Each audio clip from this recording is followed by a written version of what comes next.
High in the mist-shrouded Andes, whispers of a lost empire still echo through the stone.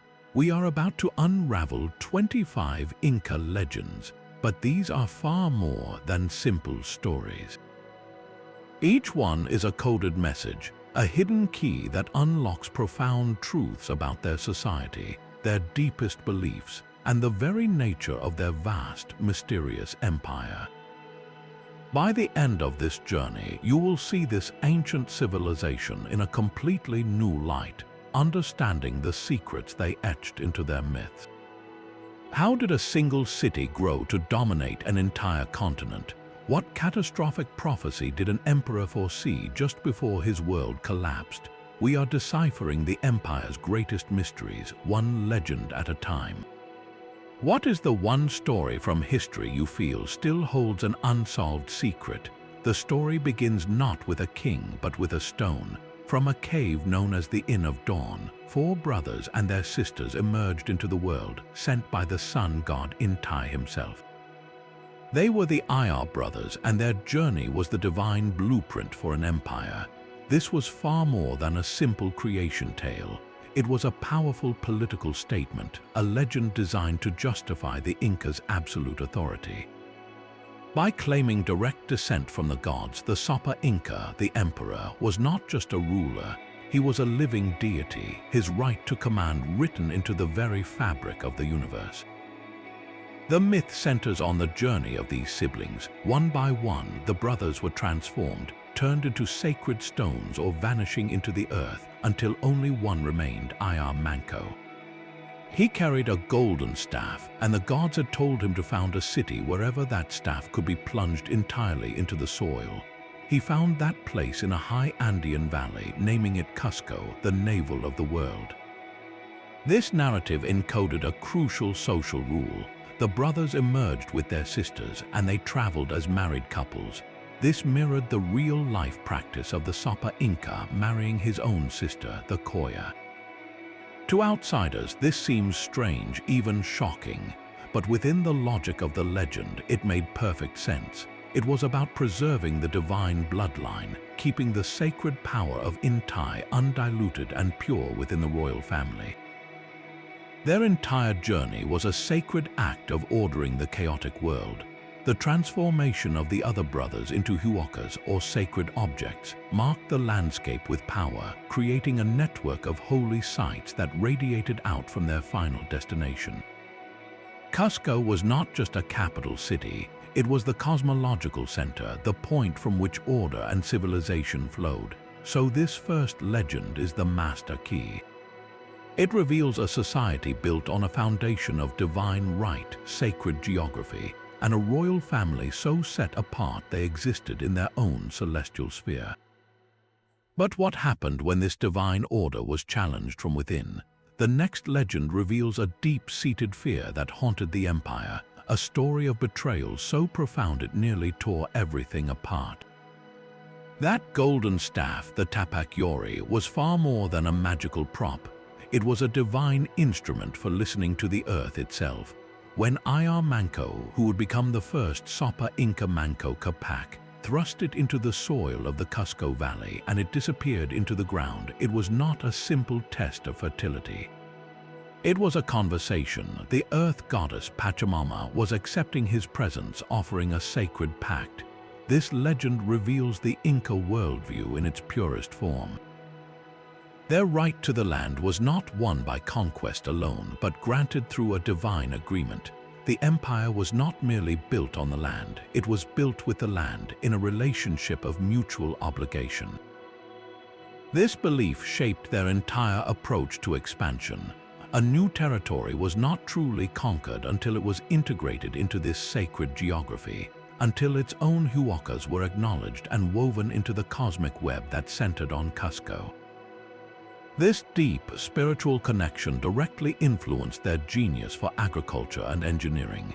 The legendary sinking of the staff justified the real-world transformation of entire landscapes. They built terraces that climbed mountains like staircases and canals that sang with flowing water because they saw themselves as partners with Pachamama, improving upon her bounty under the sun god's directive. Their urban planning mirrored this harmony. Cusco was laid out in the shape of a puma, a powerful sacred animal, its body formed by the city itself and its head by the great fortress of Sacsayhuaman. Every street, every building was placed in conscious relation to the sacred rivers, the mountain peaks, and the path of the sun. The legend of the Tapak Yori was their founding charter, a story that declared they did not take the land, they were chosen by it. But this divine mandate created a paradox. What happened when this sacred order was shattered by a betrayal from within the royal family itself? Yet another legend offers a completely different beginning, this one rising from the deep blue waters of Lake Titicaca. Here, the sun god Intai looked upon the primitive, warring people of the earth with pity. He decided to send his own two children, a son named Manco Cápac and a daughter named Mama Oclo, to bring order and civilization to the world. They emerged from the sacred Isle of the Sun, and Intai gave Manco Cápac a golden staff identical to the one in the other legend. Their mission was to travel until they found a place where this staff would sink into the earth, signaling the spot to found their sacred city. This was not just an alternative story, it was a deliberate and powerful piece of state propaganda. Why would an empire need two different creation myths?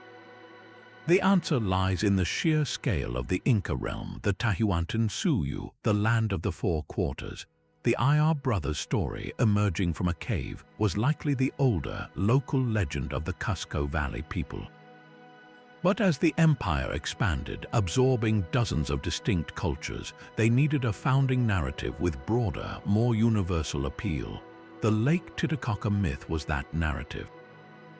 It positioned the Inca not as just one powerful tribe among many, but as the direct divine agents of the sun itself, sent to enlighten the entire continent. This story was a tool of ideological conquest. Imagine you are a people living in the high altiplano, and you have your own gods, your own sacred sites. Then the Inca arrive and tell you their emperor is the child of the sun god who emerged from Lake Titicaca, a body of water you yourself hold sacred. This was a brilliant act of cultural absorption.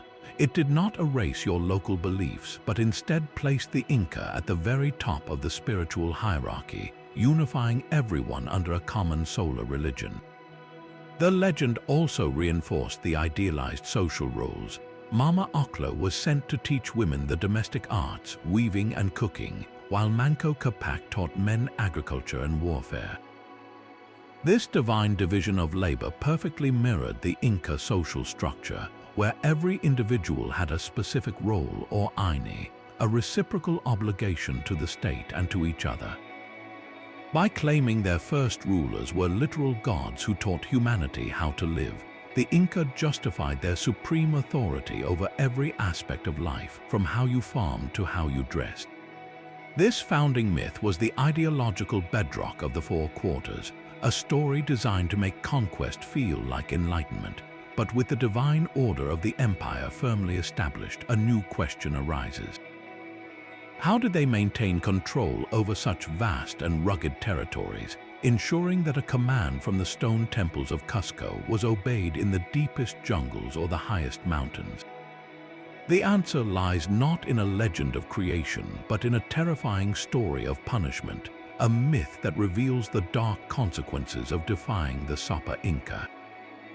But beyond the sun god Intai stood an even more profound and ancient power, the creator god Viracocha. In the beginning, there was only darkness. Viracocha emerged from the primordial waters of Lake Titicaca, bringing forth light itself and commanding the sun, the moon, and the stars to rise into the empty sky. His first attempt at creating life was a race of giant beings carved from stone.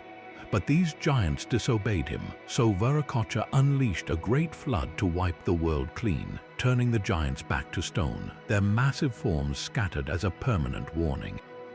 Then from the depths of the earth and the sacred waters, he sculpted a new humanity, breathing life into clay figures and painting upon them the distinct clothing, languages, and customs of every single nation. This was not a single, finished act. It was a cycle of creation and destruction, a cosmic pattern where worlds are made, tested, and remade.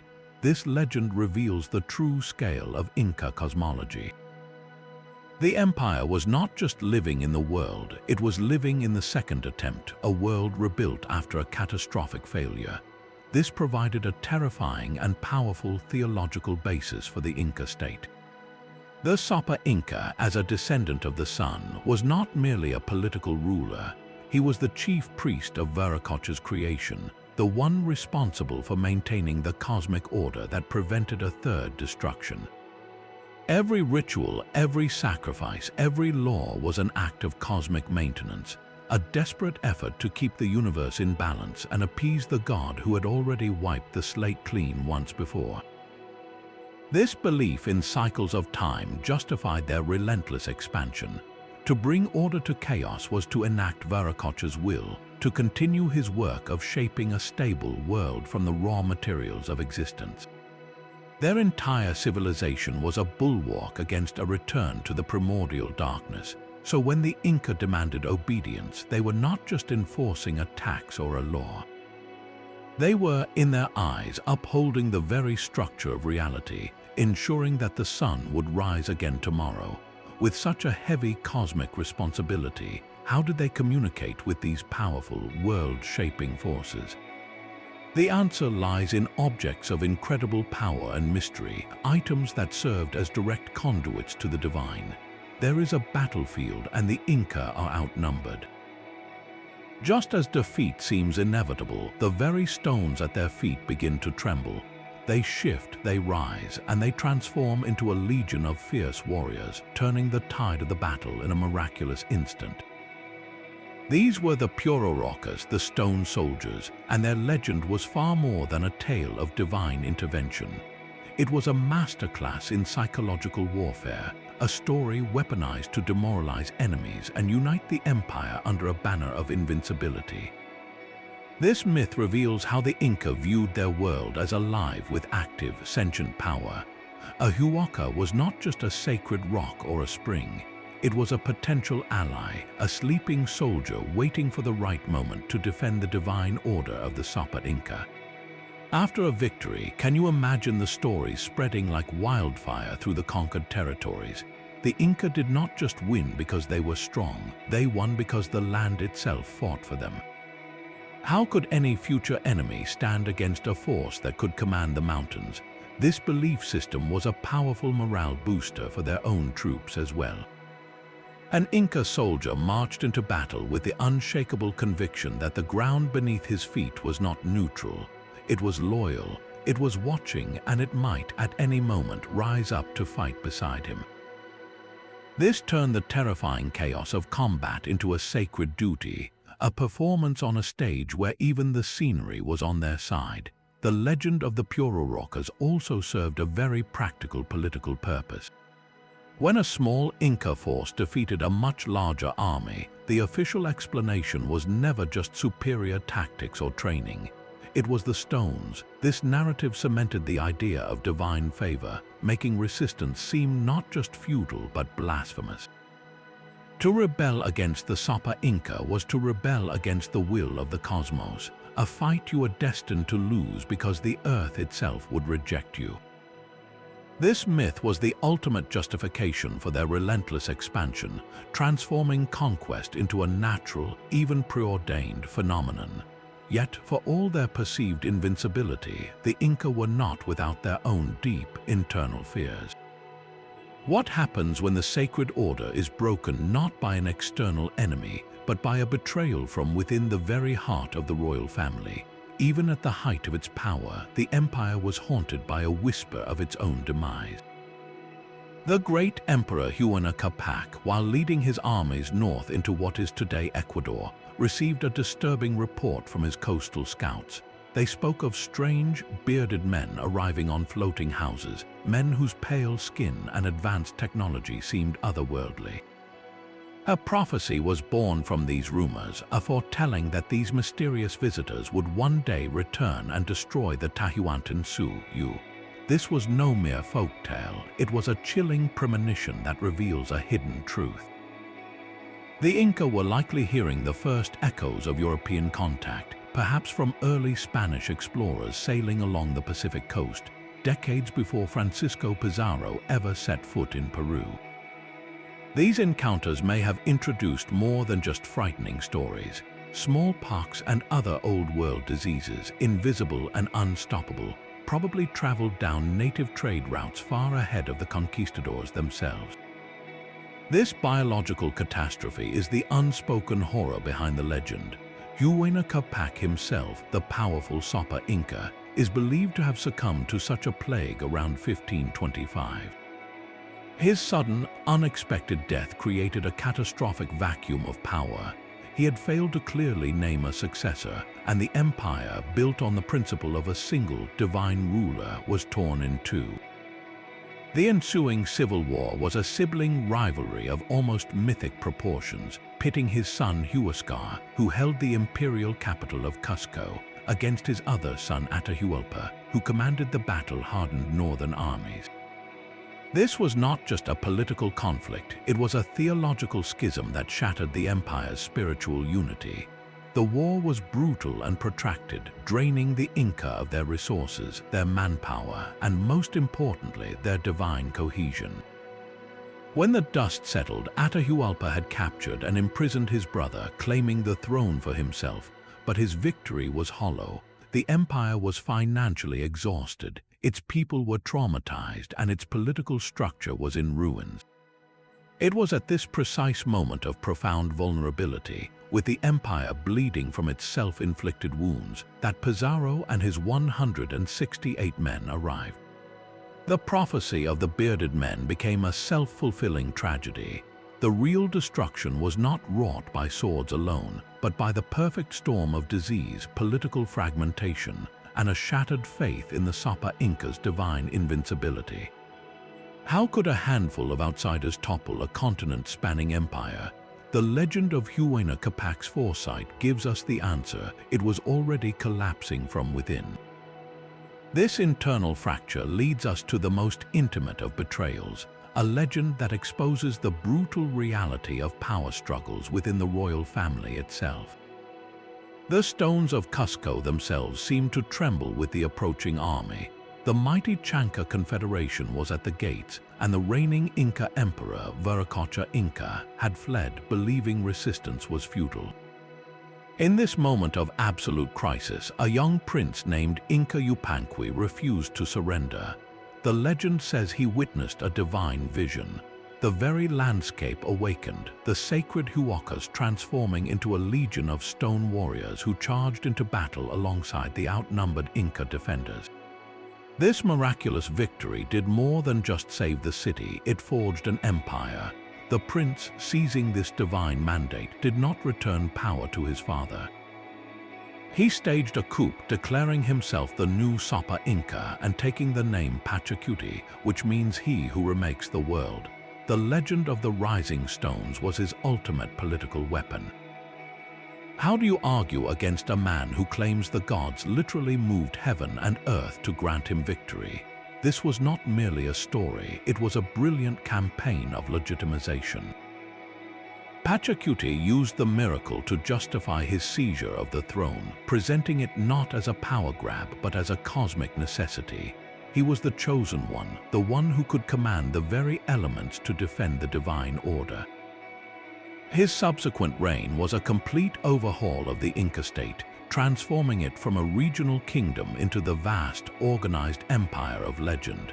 He rebuilt Cusco into the magnificent puma-shaped capital, laying out its sacred geometry with precision. He established the cult of the sun, Inti, as the state religion, but cleverly elevated the creator god Viracocha above it, creating a theological hierarchy that could absorb the gods of conquered peoples. This was a masterstroke, allowing for cultural integration without diluting central authority. The legend of the battle became the foundational myth for an expansionist ideology. Every new conquest was framed as an extension of that first, divinely sanctioned victory. The army marched with the unshakable belief that they were the agents of a world-remaking force, that Pachacuti's divine favor would ensure their success. The stones had risen once, and that single event was used to justify the subjugation of an entire continent. It reveals the immense power of a well-told story, a narrative so potent it could launch a golden age and shape the destiny of millions. Yet, for all his genius in reshaping the external world, Pachacuti also understood that an empire's greatest weakness often lies within its own heart. How do you maintain control over such diverse and distant lands, ensuring loyalty not just through fear but through belief? Beyond the soaring peaks of the Andes lay a different world, a dense green sea of trees that even the mighty Inca could not fully conquer. Whispers reached Cusco of a land to the east called Antisuyu, a place of terrifying creatures and, most unsettling of all, a tribe of fierce female warriors who lived without men. These legends of the Amazonian warriors were far more than fantasy. They were a coded admission of imperial failure. The Inca war machine, which had crushed highland armies with ease, was utterly confounded by the Amazon basin. The jungle itself was their greatest enemy. Their tightly packed formations were useless in the tangled undergrowth, and their bronze weapons were no match for the guerrilla tactics of tribes who knew every vine and shadow. The stories of these formidable women, sometimes conflated with the Greek Amazons by later Spanish chroniclers, reveal a profound truth. The Inca were deeply afraid of the Antay region.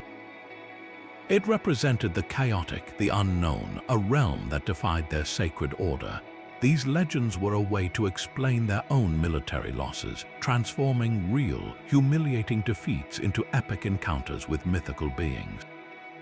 It was far better for imperial propaganda to claim they had fought divine warrior women than to admit they were beaten by tribes they considered uncivilized. The real resistance from jungle cultures was so effective that the Inca never established more than a tenuous foothold along the eastern slopes. The myth, therefore, stands as a permanent testament to the limits of Inca power, a shadow on the map that even the children of the sun could not illuminate. If the eastern jungle was a frontier of fear, what otherworldly power did they believe guarded the highest, most sacred peaks of their own domain? The cold stone walls of the fortress at Ollantaytambo hold a story of forbidden love and imperial wrath. This is the legend of General Ollantay and Princess Cusicoila, a tale that exposes the rigid, unyielding spine of the Inca social order. Ollantay was a brilliant and celebrated warrior, a commoner who had risen to command the emperor's armies through sheer merit and courage. Cusicoila was the radiant daughter of the Sapa Inca Pachacuti, a princess of the purest royal blood. They fell deeply in love, a transgression that shook the very foundations of the empire. In the eyes of the law, their romance was not just a personal affair, it was an act of cosmic rebellion. The Sapa Inca was a living god, and his family's bloodline was a sacred trust meant to be kept utterly pure. For a commoner, even a great general, to aspire to marry the Koya, the emperor's own sister, was unthinkable.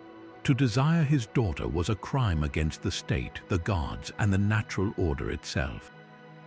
When Pachacuti discovered their love, his fury was absolute. He had Cusicoila imprisoned within the Aclahuasi, the house of the chosen women, a cloistered temple where she was condemned to a life of solitude and menial labor, weaving fine cloth for the gods and the royal family. Her very existence was erased from public life as if she had never been.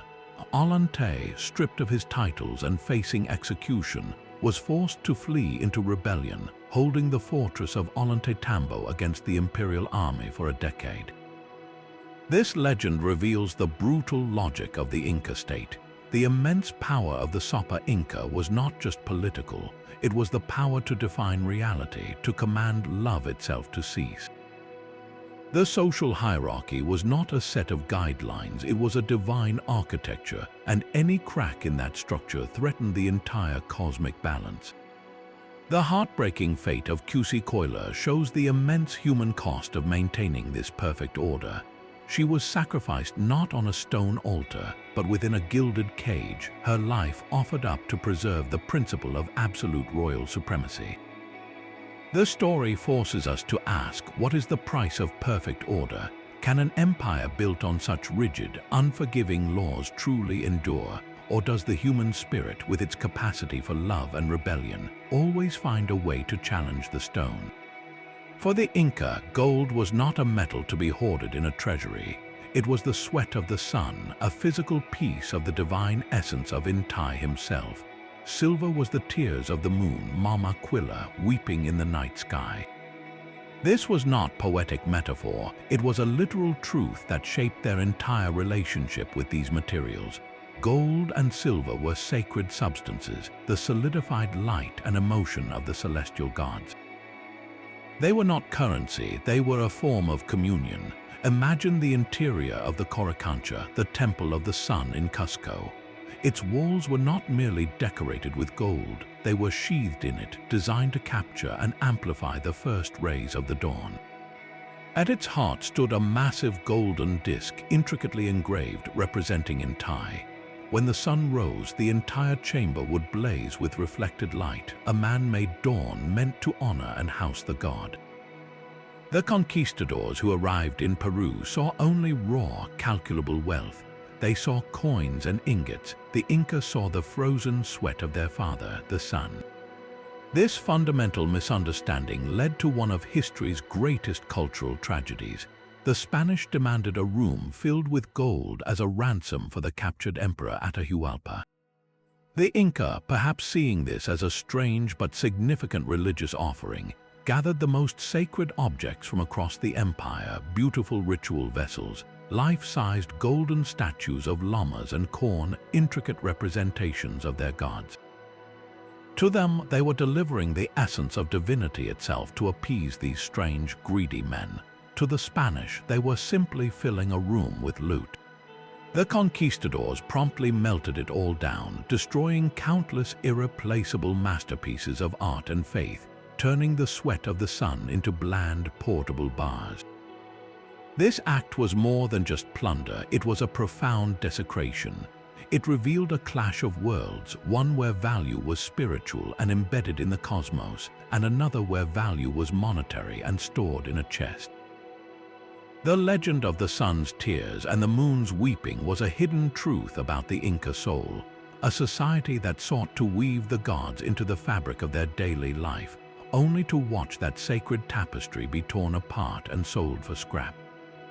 If gold was the captured light of the sun, what other natural forces did they believe were imbued with a living, conscious spirit? A single runner stands poised on a mountain path, a message knotted into a cord clutched in his hand. This was the Chasqui, the flying messenger, and his legendary speed was the lifeblood of the empire. Stories tell of these men covering impossible distances in a single day, of fresh fish from the coast arriving on the emperor's table in Cusco, a journey of hundreds of miles over the world's most rugged terrain. This was not mere myth, it was a testament to the most advanced communication network in the pre-Columbian Americas, the Quhapac-Ñan or the Royal Road.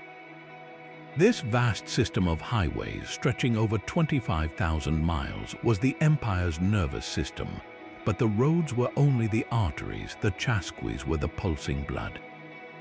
They operated in a meticulously planned relay. Every few miles along the road stood a small stone hut called a tambo. Inside, a fresh runner waited, listening for the distant, echoing call of the approaching messenger. As one chasqui drew near, he would shout his message, passing the verbal baton to the next man who would then sprint to the next post. The original runner could rest, his duty done, while the message flew forward without ever slowing down. This system meant a message could travel up to 250 miles in a single day, a speed that would not be surpassed in the Andes until the invention of the telegraph. The quipu he carried, that bundle of knotted cords, was the empire's database. It was not a written language as we know it, but a complex, coded system that could record everything from tax obligations and census data to the movements of armies and the contents of storehouses. The chasqui was more than a mailman. He was a living, breathing hard drive, carrying the administrative soul of the Tahuantinsuyu. How could the state demand such superhuman endurance from its people? The answer lies in the hidden truth of the Mita system. This was not slavery, but a rotational labor tax, a mandatory public service owed by every household to the state. For a period each year, a man would leave his family and his farm to serve the empire, whether by building terraces, mining, or, for the fittest and most disciplined, becoming a chasqui. This system created a massive, constantly rotating workforce that built the roads, staffed the tambos, and kept the messages flying. The legend of the flying messenger, therefore, reveals the ultimate truth of the Inca Empire. Its power did not lie in gold or weapons alone, but in the flawless, disciplined organization of human life itself. Every breathless run, every knotted cord was a thread in the fabric of a society woven together by obligation and order. What happened, though, when the state's demands pushed beyond infrastructure and communication, reaching into the most intimate and terrifying corners of a family's life? Those knotted cords carried by the chasqui were far more than simple accounting tools. They were a three-dimensional language, a system of communication so sophisticated that we are only now beginning to grasp its true potential. The legend of the talking knots whispers that Quipus could record everything from tax records and census data to epic poems, legal decrees, and the entire history of the empire. This is not just a story, it is one of the greatest unsolved mysteries of the ancient Americas, a puzzle that hints at a vast archive of Inca knowledge now silent and waiting to be heard. Each quipu was a complex structure of a primary cord from which dozens of pendant strings hung. The type of knot, its position on the string, the color and spin of the cotton or wool, even the direction the knot was tied, all of this held specific meaning. We know with certainty that they recorded numerical data with a decimal system, using different knot types to represent units, tens, hundreds, and so on. But the enduring legend, supported by Spanish chroniclers who wrote that Inca historians used quipus to recite long narratives, suggests they also encoded stories. How could a series of knots tell a poem or recount a battle? Think of it not as a written sentence, but as a sophisticated mnemonic device, a physical script that triggered a memorized oral performance.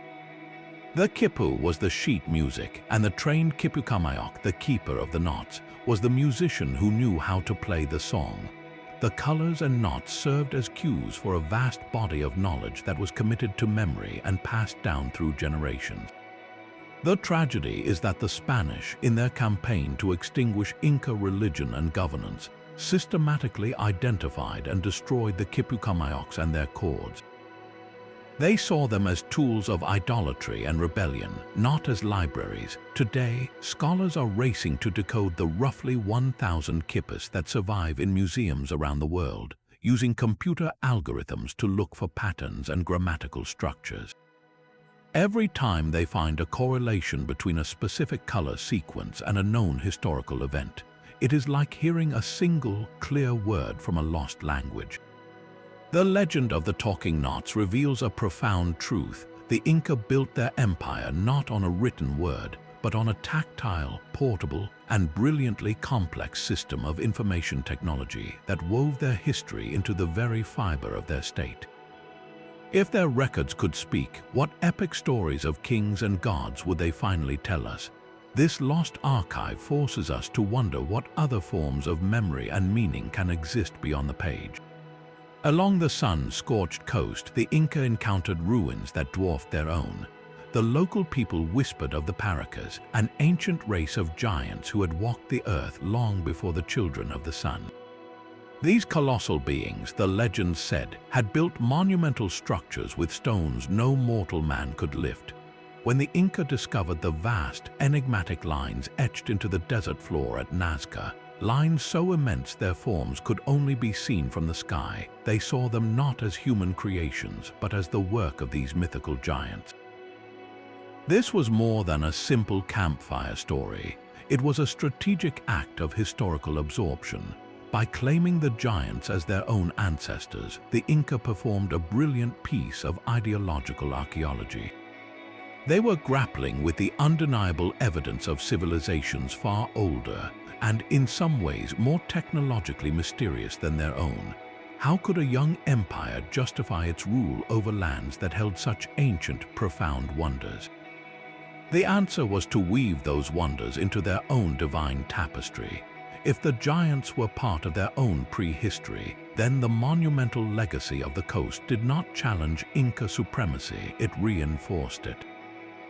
The entire landscape, with its colossal earth drawings and forgotten tombs, became a testament to their own mythical lineage. This legend finds a chilling echo in the physical evidence the Inca unearthed. In the Paracas necropolises, they discovered mummified remains with skulls that were dramatically, intentionally elongated, a result of ancient cranial binding practices. To the Inca, these were not the bones of ordinary humans. They were the skulls of the giants themselves, tangible proof that their legends were true. This belief system reveals a hidden truth about the empire, its need to dominate not just the present but the past. They could not allow a competing narrative of history to exist. By incorporating the giants and their works into Inca lore, they claimed the authority of deep time, making their own dynasty the inevitable, glorious culmination of all that had come before. The silent, sprawling lines of the Nazca Desert and the strange, shaped skulls of Paracas were thus transformed from mysteries into monuments, all serving the glory of the Sapa Inca. But if the coast was haunted by the ghosts of giants, what otherworldly presence did they believe watched over the highest, most treacherous peaks of their own domain? High on a sacred Andean peak, the wind carries a story of sacrifice and salvation. A young maiden, chosen for the ultimate honor, stands at the edge of a precipice. She has been offered to the gods in a ritual known as Capacocha, a desperate plea from the empire to end a terrible drought or famine. The priests release her and she plummets toward the valley floor. But in that moment of absolute surrender, a massive condor, the great messenger to the upper world, swoops from the sky. It catches her on its broad back and carries her safely away, a spirit now freed and exalted.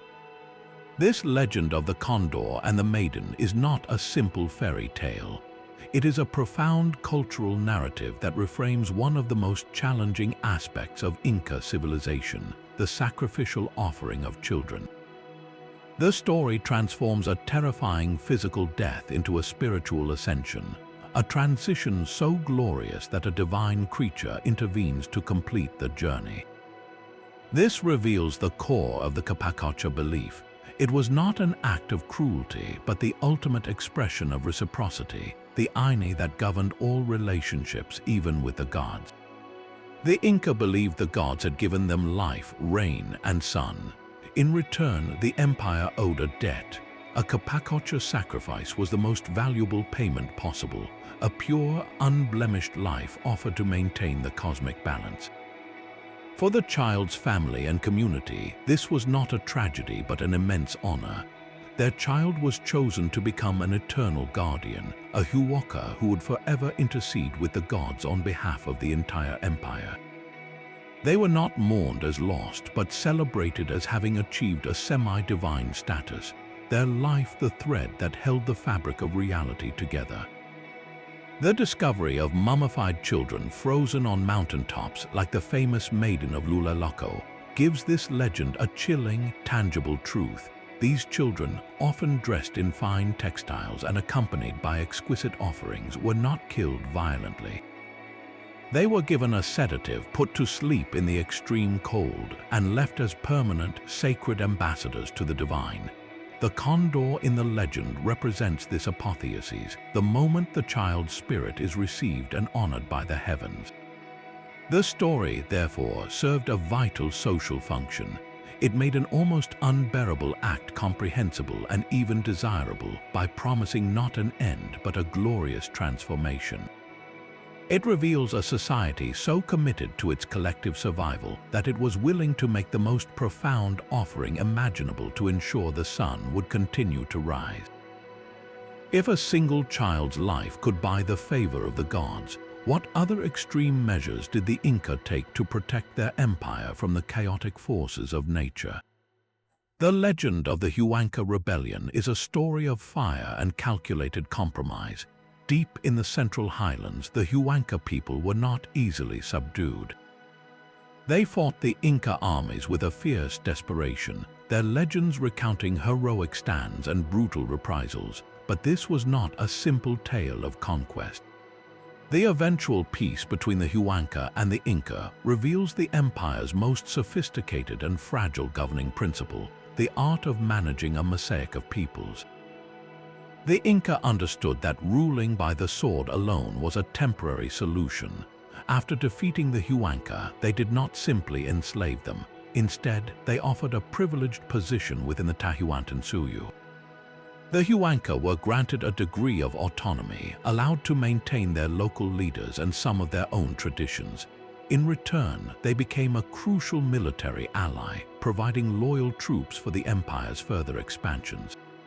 This was the empire's true genius, a system of rewards and obligations designed to turn former enemies into integral parts of the imperial machine. How did they seal such a fragile alliance?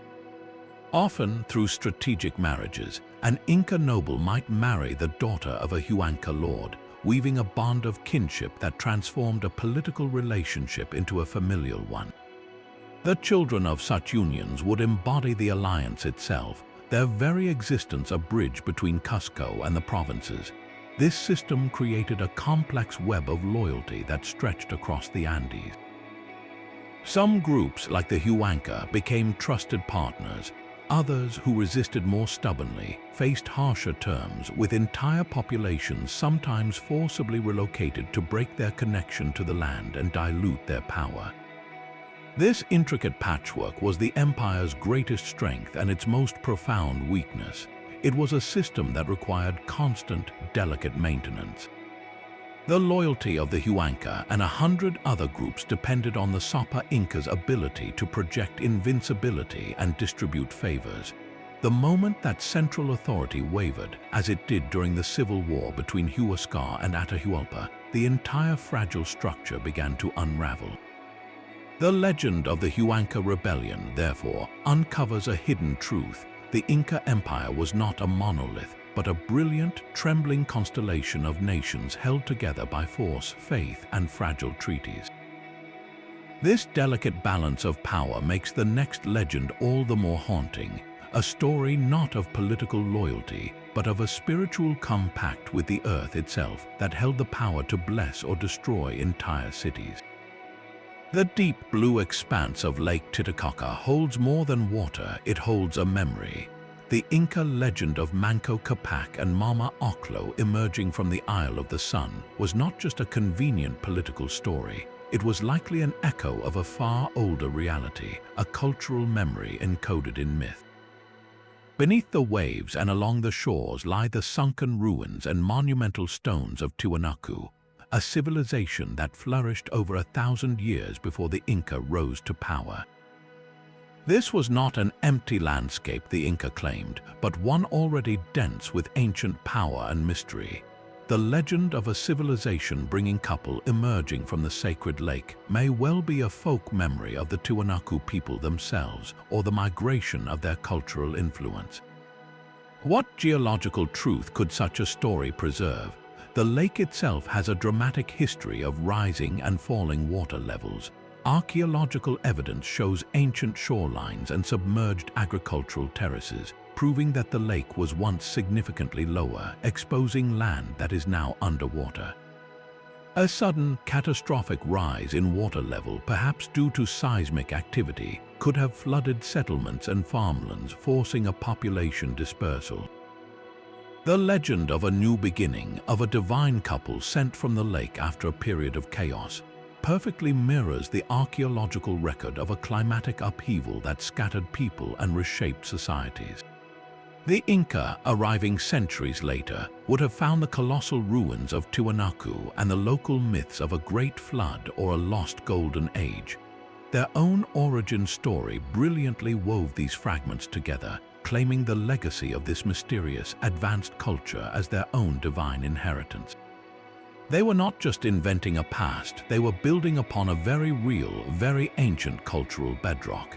The precise stonework of Tiwanaku, so advanced it seemed supernatural to later cultures, lent credibility to the Inca claim of a divine origin. By saying their founders came from that specific, spiritually charged location, they were absorbing the authority of the past, making their own empire the destined successor to a forgotten golden age. This legend, therefore, is a palimpsest, a story written over an older story. It encodes hidden truths about climate change, migration, and the rise and fall of civilizations. The Inca did not spring from a void. They were the inheritors of a deep Andean history, and their most famous founding myth was a way to claim that entire history as their own. If their origin was rooted in the memory of a fallen empire, what did they believe awaited their own civilization at the end of its days? A prophecy of divine return drifted like coastal fog through the Andean world.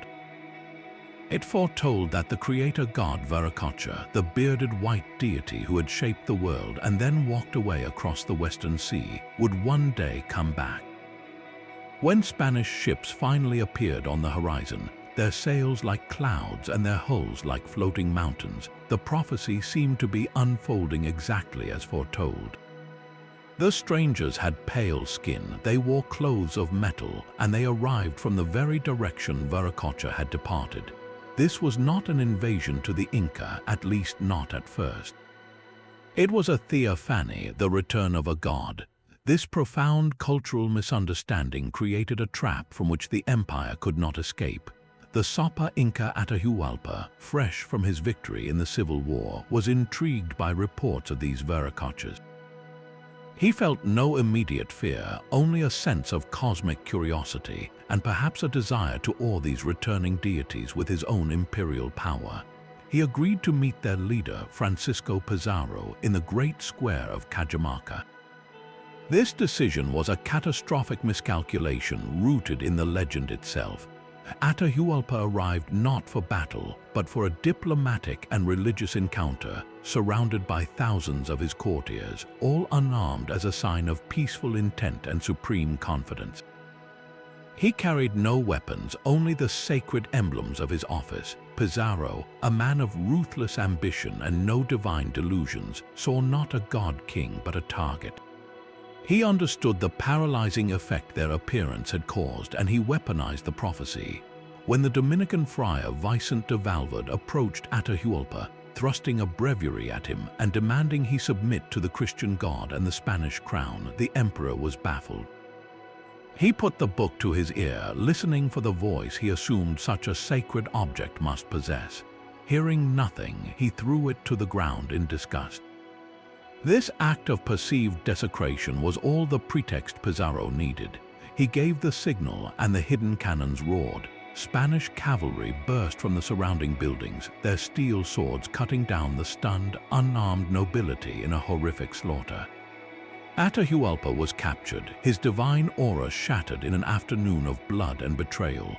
The legend of the returning white god had disarmed the Inca psychologically, making them see allies where there were only conquerors. It was a perfect, tragic storm where a deep-seated spiritual belief was twisted into a weapon for annihilation. The empire's own mythology had been used to lay the groundwork for its fall. How does a civilization recover when its gods return not as saviors but as slavers? This spiritual collapse leads us to the final, desperate legends, the stories born from the ashes of the empire itself, tales not of glorious beginnings, but of enduring hope in the face of utter ruin. A stone idol in a remote mountain shrine seemed to whisper, its voice carried on the wind or interpreted by a priest in a trance. This was the power of a huaca, and for the Inca, these oracles were not mere superstition, they were a critical instrument of governance. The empire consulted its talking idols on matters grand and grave, from the launch of a military campaign to the selection of the next Sapa Inca. When a harvest failed or an earthquake struck, the priests did not look for scientific causes. They hastened to the nearest oracle to divine which god had been offended and what sacrifice would restore balance. This system of state-sponsored divination transformed unpredictable events into manageable spiritual crises. A drought was no longer a random act of nature. It was a message from the gods, a message that only the imperial priesthood could reliably decode. The emperor, by acting on these divine pronouncements, presented himself not as a dictator, but as a humble servant executing the will of the cosmos itself. His most controversial decisions, whether to go to war or to execute a rival, were thus insulated from criticism, cloaked in the unquestionable authority of a whispered prophecy. Imagine the power this gave the central government. A local governor considering rebellion would have to contend not only with the imperial army, but with the terrifying prospect that the local Huoka itself would denounce him as an enemy of the gods. The oracles wove a web of spiritual control that reached into every valley, ensuring that the voice of the Sapa Inca was the only voice that truly mattered. This divine bureaucracy reveals the ultimate sophistication of Inca statecraft, a system where faith was the most powerful law. But what happened when the very foundations of that faith were challenged by a new and terrifying power, one that promised a different kind of salvation altogether? Beneath the sun-warmed stones of Cusco lay another, darker world. The Inca believed the cosmos was split into three realms, and Uku Pacha was the most mysterious of them all. This was not a place of punishment, but the inner earth, a subterranean world of the dead, of springs, and of seeds. It was the source of all new life, a damp, fertile womb where existence began its cycle.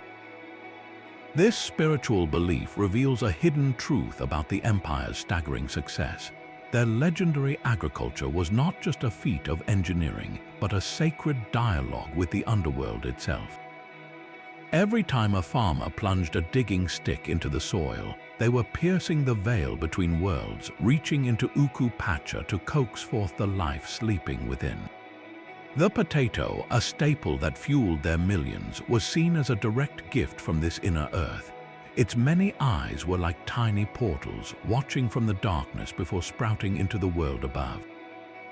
This was why their terracing was so much more than practical. Those vast green staircases climbing the mountains were not merely preventing erosion, they were creating a monumental interface with the underworld deities.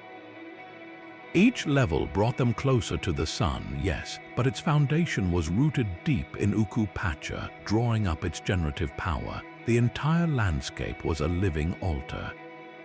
Their mastery is most perfectly captured in the Kulkas, the long lines of storehouses that dotted the hillsides. We might see them as simple grain silos, but to the Inca, they were extensions of the underworld. Food was not just stored there, it was kept in a state of suspended animation, a man-made Uku Pacha where the bounty of one harvest was preserved, sleeping, until the moment of its rebirth was needed. This system guaranteed that a crop failure in one region could be balanced by the awakened stores from another, a practical miracle born from a spiritual principle. The entire agricultural cycle, from planting to storage, was a grand ritual of reciprocity with the inner earth. They fed the soil with offerings, and in return, Uku Pacha fed them. How do you maintain an empire? You first learn to speak with the earth itself, honoring the dark, silent world that gives birth to the light. A clever fox once gazed up at the condor, a lord of the sky who soared on the winds high above the world of men and beasts. The fox, earthbound and cunning, desired to see the empire from that divine perspective. He called up to the great bird, flattering his strength and majesty, and proposed a partnership. The condor, proud and perhaps a bit gullible, agreed to carry the fox on his back. As they rose into the thin, cold air, the fox marveled at the view, seeing the patchwork of terraces and the stone ribbons of roads far below. But the condor, tiring from the unusual weight, soon demanded the fox get off. The fox, clinging tightly, simply laughed and asked where exactly the condor expected him to go, miles above the ground. This left the mighty condor in a frustrating predicament, trapped by his own generosity and the cleverness of a smaller, seemingly weaker creature. This was far more than a simple animal fable. It was a sharp, coded commentary on the rigid class structure of the Inca Empire. The condor represented the nobility, the Panoca, those of pure royal blood who lived in the rarefied air of Cusco, close to the sun god Inti. Their position was inherited, their authority as natural and unquestioned as the condor's dominion over the sky. The fox, on the other hand, was the commoner, the Hatun runner. He was intelligent, resourceful, and deeply connected to the earth, but his path upward was almost non-existent. The legend reveals that in a society where your birth determined your destiny, cleverness was not just a virtue, it was a necessary tool for survival, and perhaps the only form of power available to those at the bottom. The fox could not become a condor, but he could, for a brief, glorious moment, hitch a ride and see the world from the top. This tale would have resonated deeply with the millions of farmers and artisans who supported the empire. It celebrated a different kind of strength, one of wit and verbal skill, offering a fantasy of outsmarting the system that otherwise held them so firmly in place. The story also reveals the profound animal symbolism woven into the Inca worldview. Every creature was a bundle of specific attributes and lessons. The condor was the messenger to the upper world, Hanan Pacha, representing vision and spiritual connection. The fox was the creature of the inner earth, Uku Pacha, embodying cunning, practicality, and a sometimes troublesome intelligence. Their interaction was a miniature drama of the cosmos itself, a lesson in how the different realms of existence and the different classes of society were forced to interact, often with friction and unexpected results. So while the official state legends preached divine order and unshakable hierarchy, this folk tale whispered a different truth, that the system was not impervious to a clever mind. But what other forms of quiet resistance or subversion existed beneath the surface of this perfectly ordered empire?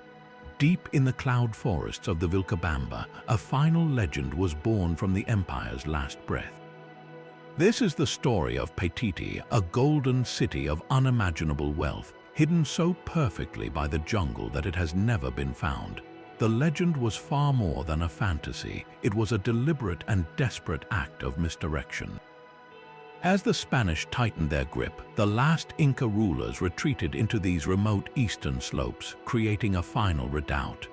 The whispers of a city richer than Cusco itself were a brilliant strategy, a golden lure designed to draw the conquistadors away from the real, more modest strongholds and into the lethal embrace of the Amazon.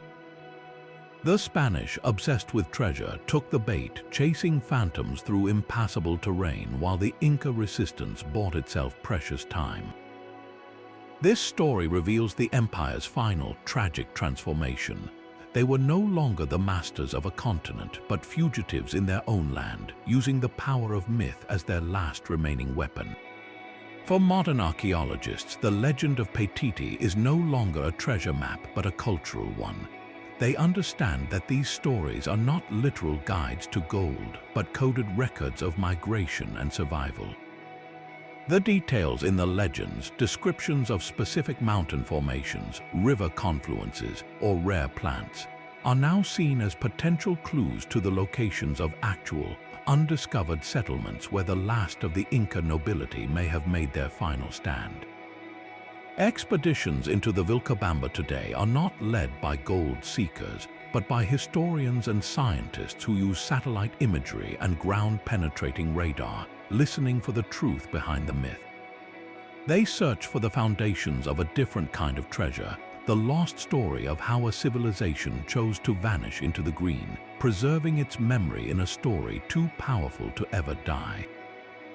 What other final secrets might the jungle still be guarding, not in gold but in silent, waiting stone? A curse of unimaginable suffering followed the conquistadors who melted down the sun god's sweat. Legends whispered of a supernatural vengeance haunting those who stole the sacred gold, a ghostly punishment for their sacrilege.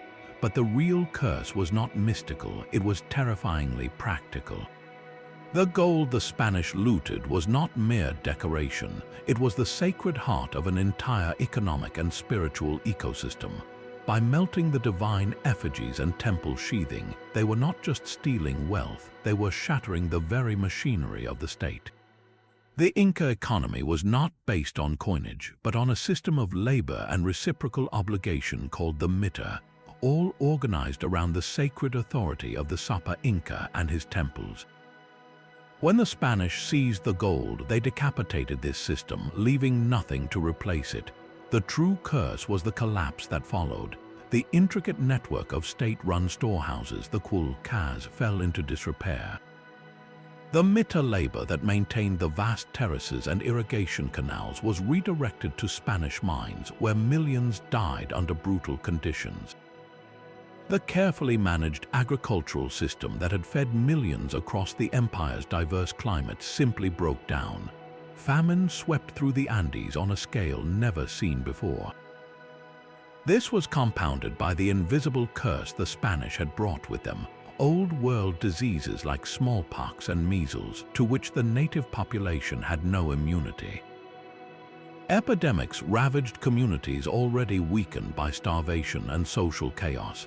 The population plummeted, with some estimates suggesting up to 90% of the people perished within a century. So the curse was real, but it was not a magical spell. It was the direct, logical consequence of obliterating a civilization's core and replacing it with nothing but greed. The ghosts that haunted the conquistadors were not spirits, but the millions of lives lost to the famine, disease, and brutal exploitation that their actions unleashed. This catastrophic collapse raises a final, poignant question. In the face of such utter ruin, where did the soul of the empire retreat to survive? In the cold darkness of his prison, the last true Sapa Inca was visited by a premonition. The legend says that Atahualpa, imprisoned by the Spanish in Cajamarca, dreamed of his empire in ruins.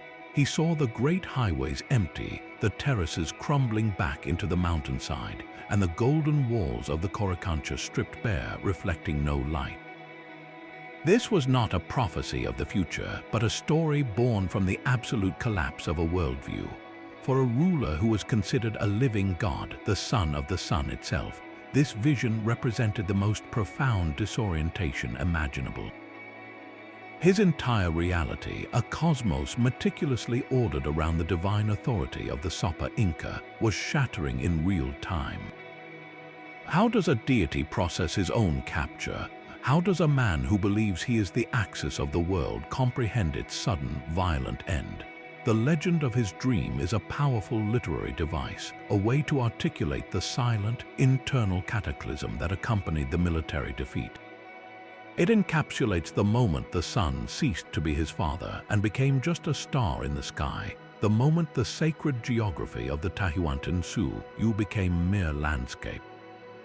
This story is the empire's own subconscious confession of its end, a tragic echo of the creator god Viracocha's cyclical destruction. Only this time there would be no rebirth. The last of the sons of the sun died not on a battlefield, but in a prison, his divine myth extinguished long before his final breath. High on a lonely plateau, a simple shepherd followed the wanderings of a single brilliant star. It led him away from the well-trodden paths, down into a secluded valley untouched by war or want. Here, the soil was endlessly fertile, the springs ran clear, and pumas and llamas lived side by side in peace. This was the legend of the shepherd and the star, a tale of a hidden terrestrial paradise that reveals a profound truth often overshadowed by their military might. The Inca deep and abiding yearning for harmony, a concept they called Tinkai. This was not simply the absence of conflict. Tinkai represented the perfect, dynamic balance between opposing forces, the meeting point where the masculine and feminine, the highlands and the lowlands, the sun and the earth, came together to create something new and whole. The empire itself was an attempt to enact Tinkai on a colossal scale, to bring the chaotic diversity of the four quarters into a single, ordered and harmonious whole. The shepherd's paradise was the spiritual blueprint for this entire political project. His journey, guided by celestial wisdom, mirrors how the Inca used their own profound astronomical knowledge not for conquest alone but for creating balance. They built precisely aligned pillars on the horizons of Cusco to track the sun's solstices, and they mapped the dark constellations of the Milky Way, which they saw as celestial animals. This was not abstract science. It was a sacred calendar that told them exactly when to plant, when to harvest, and when to hold the rituals that maintained their reciprocal pact with the gods. The legend, therefore, is a window into the empire's soul. Even as their armies marched, their greatest ideal was not domination, but integration, a world where every element, from the smallest shepherd to the brightest star, found its perfect and peaceful place. If their ultimate goal was this celestial harmony, what final, enduring mystery did they leave behind as their legacy, a secret that still calls from the silent stones? After the shepherd found his paradise, the sky itself would sometimes offer a bridge. A sudden mountain storm would clear, and a vibrant arc of color would span the valley, connecting the earth to the heavens. The Inca saw this not just as a beautiful spectacle, but as the god Kaichai, a celestial bridge between our world, K-Pacha, and the upper world of the gods, Honan Pacha. This simple, recurring natural event was a powerful visual representation of their entire cosmos, a cosmology divided into three interconnected realms. The rainbow was the living proof that the earthly and the divine were not separate, but linked by a shimmering, temporary pathway. This belief was central to the empire's ideology because it defined the most critical role of the Sapa Inca himself. He was not merely a king giving orders, he was the human embodiment of that rainbow bridge. His sacred duty was to stand between the world of humans and the world of the gods, mediating between them, ensuring that the divine will flow down to the people and that the offerings and obedience of the people flowed back up. Every ritual he performed, every law he decreed was an act of maintaining that connection. If the bridge fell, the entire system would collapse into chaos. The rainbow's appearance after a storm was especially significant. It signaled that the gods were no longer angry, that the chaotic forces of nature had been subdued and balance was restored. In the same way, the Sapa Inca's rule was meant to bring order from chaos, to harness the unpredictable forces of human society and the natural world into a harmonious, productive whole, just as the storm gave way to the beautiful, ordered bridge of light. The myth of Kaichai was a constant public reminder that their emperor was a conduit, the essential link that held reality together. But if the emperor was the bridge, what happened to the entire cosmic order when that bridge was violently torn down? Within the Coricancha's innermost sanctum, a flame burned without end. Tended by the Akla, the chosen women, this eternal fire was far more than a ritual symbol. It was the blazing heart of the empire's spiritual and political power. The Akla were not ordinary priestesses. They were selected as children for their beauty and lineage, removed from their families to live in the Aklahiwasi, a complex both convent and state workshop. Their primary sacred duty was to ensure this flame never died, for it was believed to be a direct piece of the sun god Intai's own energy, a terrestrial sun that warmed the very soul of the empire. This perpetual light represented the unbroken covenant between the Sapa Inca and his celestial father, a covenant that justified the immense wealth concentrated within the temple's golden walls. The priesthood that managed this system was arguably as powerful as the emperor himself, controlling the flow of divine authority and the vast resources offered by millions of subjects. The Akla were central to this economy of faith, weaving the exquisite textiles worn only by the nobility and brewing the sacred chicha beer consumed in state rituals, their labor transforming raw materials into objects of divine significance. Their lives of secluded devotion were the ultimate expression of the state's reach, demonstrating that even the most personal aspects of life, like marriage, could be commandeered for imperial purposes.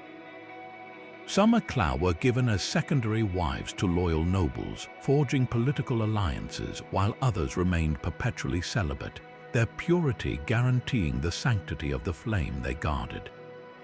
This system reveals the complex, controlled role of women in Inca society. They could wield immense indirect power and prestige, but only within a framework of absolute state control and sacrifice. When the Spanish conquistadors stormed Cusco, they extinguished these 25 legends are more than just stories. They are the secret history of an empire written not on parchment but in the language of myth. From the divine emergence of the Ayar brothers, a political blueprint for absolute power, to the tragic love of Ollantay and Cusicoiler, which exposed the rigid spine of their social order, each tale is a key.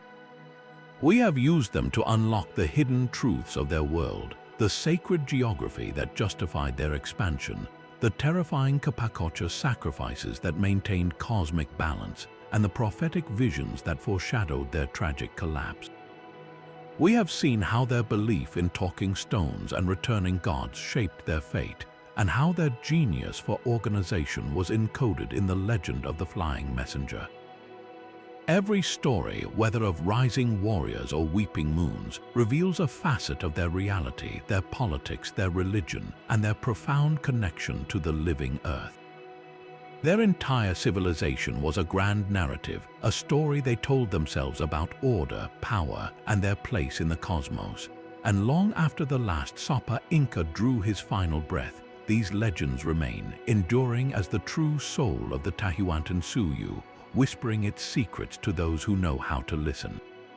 The story of the Inca Empire teaches us that history is not only found in dates and battles, but in the myths a culture leaves behind. Now we turn the final page over to you.